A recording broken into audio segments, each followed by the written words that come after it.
In the opening sequence of Telltale's The Walking Dead game, the police car transporting Lee Everett swerves to avoid a walker, rolls off the road, and frees Lee from a life behind bars. But what would have happened if the sheriff kept his eyes on the road and actually fulfilled the transport of Lee to his destination?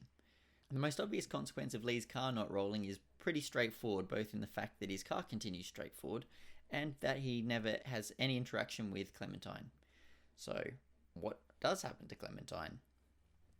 While she does demonstrate some courage in venturing outside of her treehouse, as we see when Lee wakes up from his car and we see her in the trees, a lot of her development in the game occurs post-Lee, and at this stage she is very much a young, small, frightened and not very worldly child. She has no fighting skills and no source of food or water and is pretty much stranded, frightened in her treehouse. I'd say 90% of the time she is doomed here, and she made it quite clear she's waiting for her parents, who are obviously never going to arrive. But what about the other 10%? There is a small chance that Clementine perfectly synchronizes her escape of her treehouse with the arrival of Sean Green and either Chet or Andre in the street outside her house. This outcome would bring Clementine back to the Green farm, where obviously Herschel and Kenny are currently residing. But remembering that the majority of Kenny's focus is currently on Duck, because his relationship hasn't yet developed with Clementine, she's probably more likely to be under Herschel's care for now. Regardless of Clementine's fate, the absence of Lee does not impact any major events at the farm. Duck still harvests Sean, leading to his family's expulsion from the property. And in the game, Kenny made it clear he wants to head to Macon, which is where he continues to take his family minus Lee and Clementine. So we now have Herschel looking after Clementine if somehow she did end up making it to the farm without Lee. And this would put her on a collision course with the TV show in Season 2, which could be quite interesting. Kenny's still introduced to Carly and Glenn when he pulls over his van and is in the streets of Macon. He inevitably ends up at the Everett drugstore with Larry and Lily, just like in the game. Although the lack of Lee's knowledge of his family business does make it slightly more difficult for the group to navigate, especially to access drugs for Larry. Remembering that Lee actually gains access to these drugs with his brother's key, which he is able to get off him while he's trapped as a zombie in the street. It could be argued that the group may struggle to escape the drugstore without Lee, but remembering that Lee's the one who initially set the alarm off and caused a time restraint against the walkers that started pouring in the windows, in this new timeline, the group has a lot more time, and I'm sure they're creative enough to work a way out. As he did in the game, Glenn goes to the motor inn in search for fuel, as this decision was not influenced by Lee. Although a big problem does arise when Glenn gets trapped hiding in the ice machine, with the motor inn covered in walkers. Originally, Glenn uses Clementine's radio to contact Lee to send for help, and when Lee and Carly arrive, there is a small window of escape.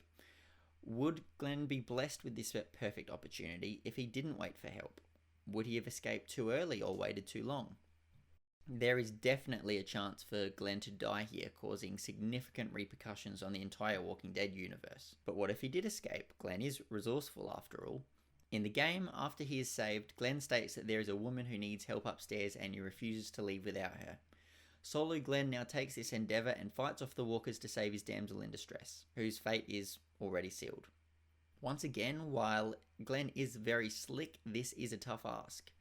This again reduces his low chances of survival, but I suppose we've seen stranger things happen in the show. Let's give him the same 10% chance of surviving I gave Clementine. And if he does, he leaves for Atlanta after notifying the group as shadowed in the game. Kenny, Duck and Katja are now stuck with Larry and Lily, with Carly in the middle.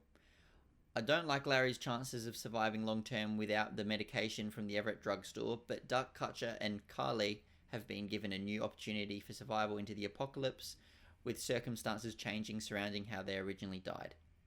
Kenny and Lily have already demonstrated their ability to enjoy the apocalypse long term throughout the game series. Short term, the group needs to establish a separate base of operation from the motor inn used in the game, especially if Glenn dies and the motor inn is never cleared.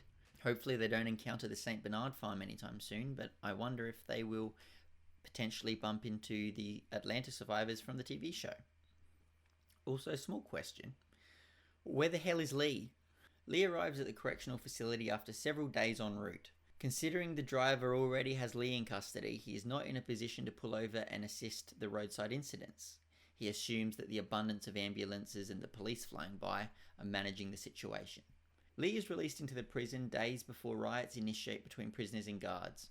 Without yet having alliance or support, Lee is isolated amongst the riots and is guided by a guard alongside 5 other inmates towards the cafeteria before the guard receives a radio for backup. He pushes the 6 into the cafeteria before locking it and mentions that he'll be back when the riots are sorted. However, the door failed to reopen again for 10 months.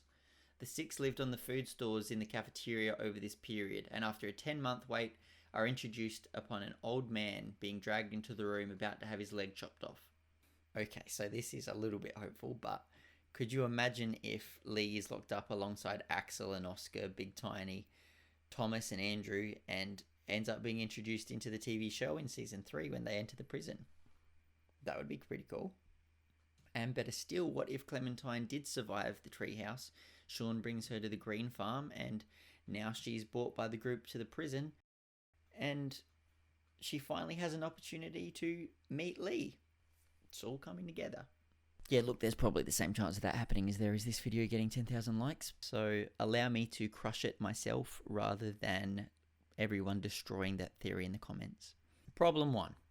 Lee likely dies among the prison riots that ensue after the apocalypse began.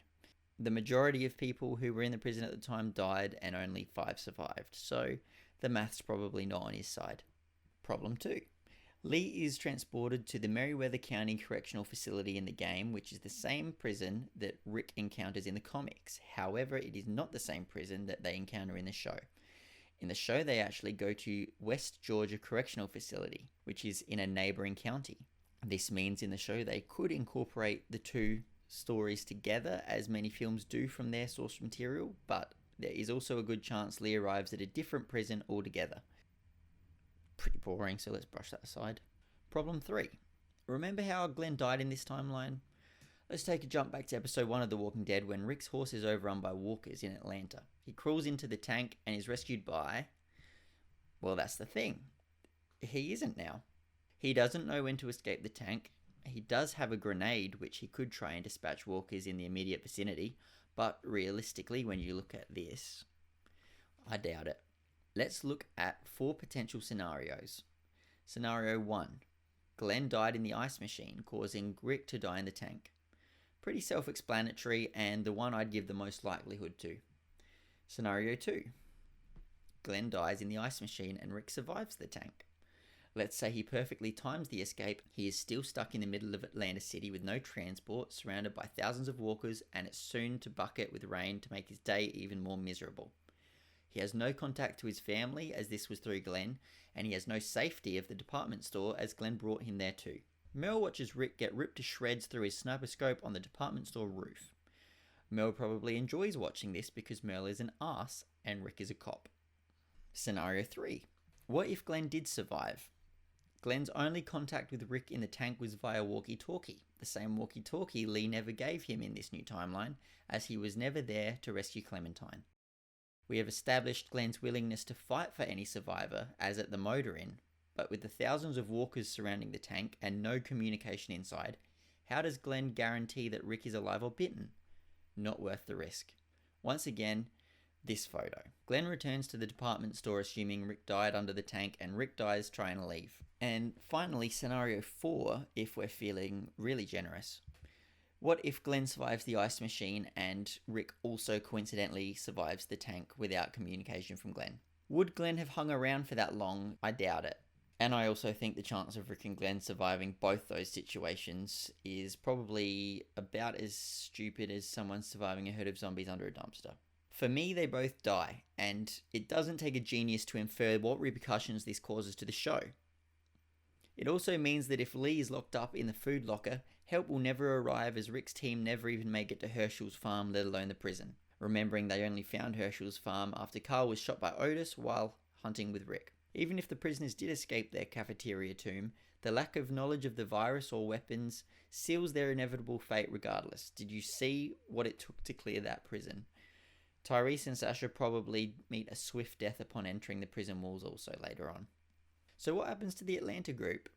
Laurie and Shane maintain their relationship, and Daryl and Merle raid the camp for all the supplies during the night and become antagonists of the show, as was the plan before Merle was handcuffed to the roof. Smooth segue, previous video. We can infer that with Shane as the leader of the group, he will lead them towards Fort Benning, which was his idea in the show before Rick took lead and took them to the CDC. And let's hope they never encounter Woodbury, which is on the way from Atlanta to Fort Benning. Luckily, other threats like Negan and Terminus are farther north. Luckily, other threats like Negan and Terminus are further north and are likely avoided. Do you think Shane could lead this group through the apocalypse without Rick, Glenn, and Daryl?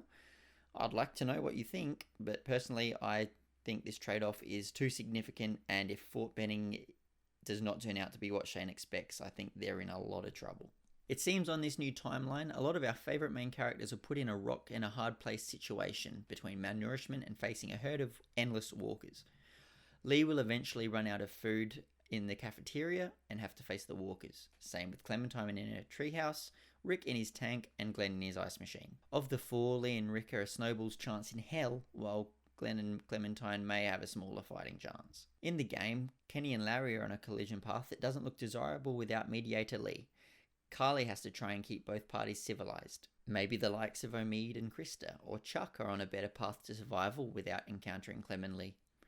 Maybe one person this works out for is the stranger, whose wife and daughter never leave him as Lee's group never steal from his station wagon.